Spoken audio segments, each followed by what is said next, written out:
นี้เราก็จะมาทดลองใบงานที่การนะครับเรารับสัญญาณเสียงแบบแสดงผลด้วยเสียงดนตรีออกทางหูฟังนะครับ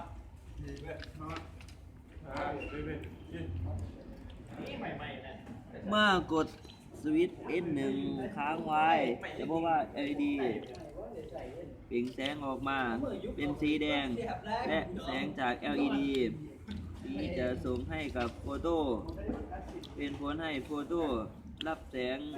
ที่ได้จากวงจรส่งซึ่งมี LED เป็นตัวส่ง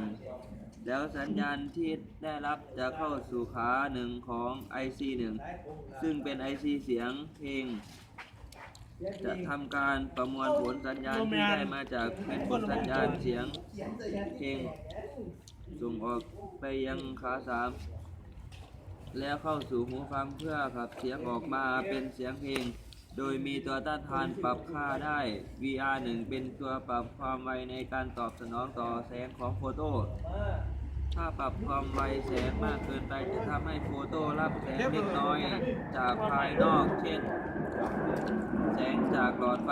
หรือดวงอาทิตย์เข้ามาส่งให้ IC1 ทำให้เกิดเสียงรบกวนที่หูในขณะที่เรายังไม่ได้กดสวิตช์ S1 แต่ถ้าเราปรับความไวแสงเหมาะสมขณะที่เรายังไม่กดสวิตช์ S1 จะไม่มีเสียงรบกวนหูฟังเลยและจะได้ยินเสียงเพลงที่หูฟังก็ต่อเมื่อเรากดสวิตช์ S1